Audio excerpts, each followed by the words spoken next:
Feels like a casual multiplayer experience. It just doesn't exist anymore. But sometimes in your darkest hour, that's where the heroes rise. And that's where Season 6 of the finals just released, and my god, you guys, I've been having so much fun playing this game. It truly does feel like a casual, fun shooter focused on the fun rather than having the most competitive experience possible. But if you want a fair and balanced competitive experience, it's in that game as well. And it's been a while since I've jumped in to play the finals. I think the last time I played was about Season 3 if I remember correctly, so it's been quite some time. But with the Season 6 update, it really sparked my interest again, so I jumped back in to play. And let me tell you, it's been fun. So is the finals worth playing in 2025? Well, stay tuned throughout the whole video to understand all the details. So why play the finals? Well, let me ask you this.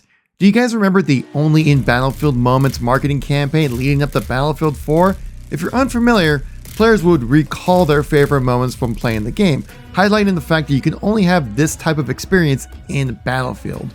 Well, I had one of those moments in this game because I was playing the mode Quick Cash, which is 3 teams of 3 playing against each other. You try to deposit the cash into these sections after the timer runs out, and whoever has control of that section at the end of the timer wins the points. I noticed my team was trying to steal the cash at the very last second. My team was on the floor above me. Everyone else was badly on that level as well. Right below in this parking garage was where I was standing with an RPG. There was almost no time left on the clock, right? Because if I don't capture this, we lose the game. And guess what happens? My teammate dies seconds before he's able to steal the cash. I shoot the RPG, objective falls to the floor. I am able to steal the cash because no one else is thinking about being on the lower level because all the action's above me, and I'm able to steal the cash at the very last second of the game to win. Yeah! Yeah, dude. That's exactly what the finals is best for, dude. That was amazing. To me, this was the most quintessential experience you could possibly have while playing the finals. Just so that we're all on the same page here, if you're curious what the finals is, it's a free-to-play class-based shooter with a big emphasis on destruction, and I mean destruction. Pretty much every wall you see, every door, every bit of geometry you can blow up in some kind of capacity. A lot of the developers working over at Embark Studios, the makers of the finals, actually came from DICE when it came to the Battlefield franchise. A lot of former Battlefield executives and higher-ups are working at the studio. They've actually poached a lot of Battlefield's talent over to this studio. Just out of pure curiosity, I had to look this up, but it looks like Embark Studios and the studio for DICE for Battlefield in Sweden are a 15-minute drive away from each other. I mean, that's one way to poach talent, make the commute real easy. The big question I'm sure you're wondering is why the finals and why now? So my heart has always been pulled towards Embark Studios because they basically, a lot of people who have left the evil grips of EA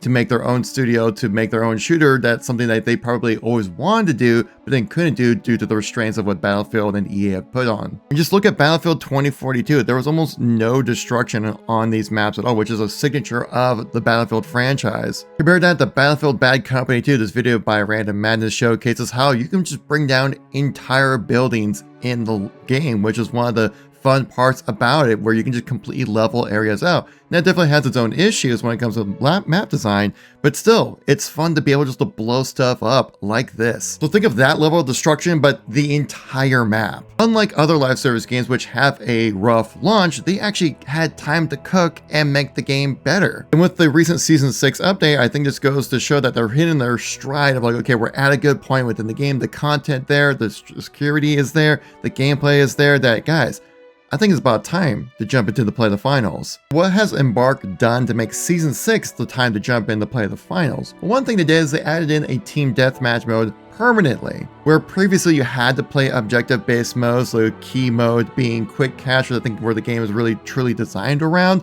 But a lot of times your casual audience just wants to jump in and shoot other players, right? Adding in objectives and different aspects of the game might be a little too much for newcomers. Team Deathmatch is a perfect mode to do that, so I'm glad they actually brought that into the game. I played it a bit, and while I didn't find Team Deathmatch that exciting, I do think it's an important mode to have for any shooter out there. Their mode Power Shift got some new maps added to the rotation as well, which is basically you stand on a platform, once you get that platform to the other team's base, you win the game. The really fun thing about Power Shift though, is that the platform will just go through buildings. Like the map design does not matter at all really, because if there's a building in the way, the platform will just plow right through it. Playing off of the really fun destruction that's in the game and just adding to the chaos, which I think highlights the fun of what the finals has to offer. Embark also redesigned the map Las Vegas Stadium just to have a little bit better gameplay experience on it. Again, this map is amazing for any form of destruction. You just plow through all the walls. It's really fun. Each class gets their own new weapon. My favorite, the heavy, gets a minigun, which we'll talk about a little bit later in this video. Medium class gets a repeater lever action rifle. I haven't really had much chance to play around this because I'm a bit of a heavy boy, as well as the light class gets a ARN-220, designed to just spray prey at close range. Also, a really cool thing about this is you can actually save outfits, which is something I wish other games, specifically like Halo Infinite, would be able to do, where you're able to mix and match different aspects, save that outfit, and then you can have a different set of outfits for something else. We've got all these types of customization, right? With 6 seasons worth of content to grind through, like, you're gonna need to be able to organize it in some kind of way, which I think a lot of games nowadays are so focused on the new thing that like you're not able to really appreciate the older customization you got. And the great thing about this minigun is that you don't really have to have the best accuracy to land shots on it. As long as you're keeping within the crosshairs, within a medium to short range, you're going to be shredding people. Let me tell you, it is just so satisfying to just bust through walls in this game, allowing so much player freedom and creativity that just like it's no other game can offer this. When I was on stream playing this game, chat brought up that it was almost like the walls were another enemy for me. It was me versus the enemy team versus the walls. But my baby in this game is the sledgehammer. No other game I've played has such a fun melee weapon to use. You have a light attack, which kind of gives you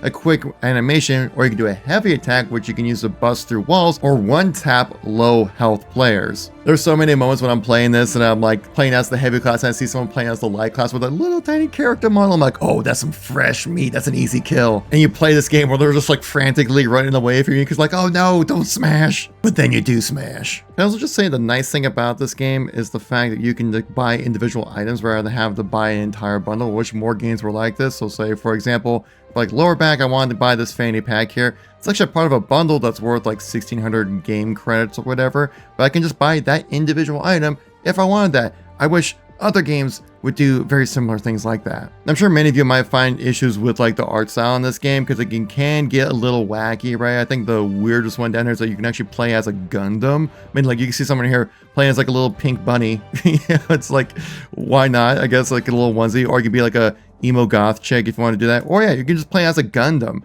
which is just wild. So there is a bit of crazy customization in this game, but the thing about it though is I think it works in this one because the finals doesn't take itself super seriously. Like when you think of Call of Duty here, you think of, wow, badass actions. I'm gonna be a badass soldier playing against other badass people and just gonna be kick-ass kind of experience.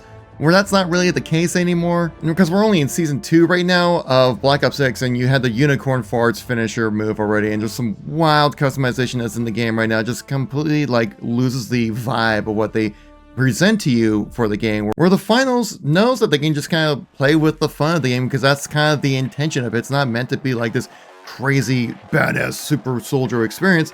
It's meant to just be a fun, casual, blow 'em up kind of experience.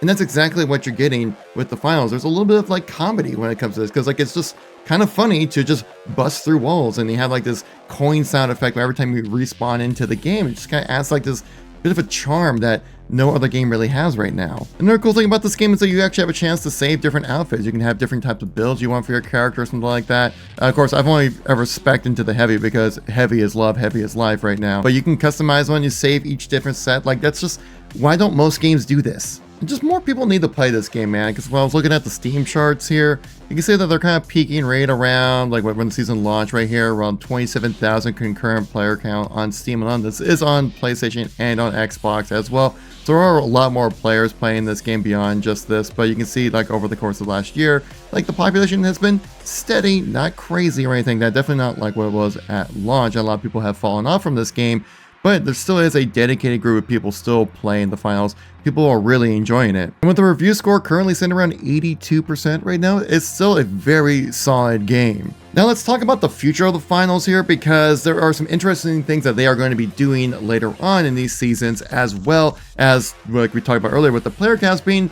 respectable, not crazy high, but not crazy low either. But they're going to be emphasizing a whole new era of the finals, and that's going to be calling the road to esports here. Now, I'm sure many of us, including myself, are not going to be interested in trying to compete for this, but the thing is that it'd be really interesting to see like what does high level gameplay look like of the finals, right? With so much player creativity and freedom, and letting players just go wild on the map with all the level of destruction, like, what does that actually entail? But that's what they're going to be doing with this update right here, where they're going to be bringing in the $100,000 major tournament. It's going to be a LAN tournament taking place for players to check out.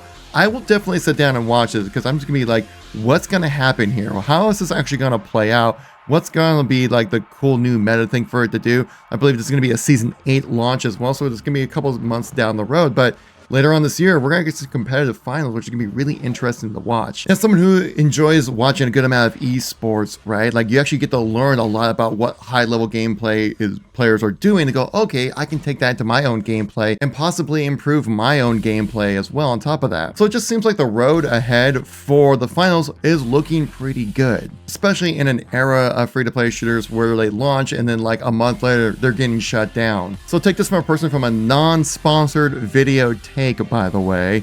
I'll say that the finals is absolutely worth playing right now. If you haven't played it in a while or haven't played it at all, jump in. It's free to play. Might as well. If you guys want to check out the finals, I do have my referral code in the description of this video. It's not anything special. It's just a regular old referral code you see from any other first-person shooter out there. You just get some benefits from it, and I figure might as well share it out for you guys if you guys are so curious. If you made it this far in the video, I hope I earned your like, maybe even a subscribe. If you want to know who the real ones are, leave a green heart in the comments down below. I'll make sure to like you guys out there. Thank you all for watching. Greatly appreciate it. I'll catch you on the next one. Peace out.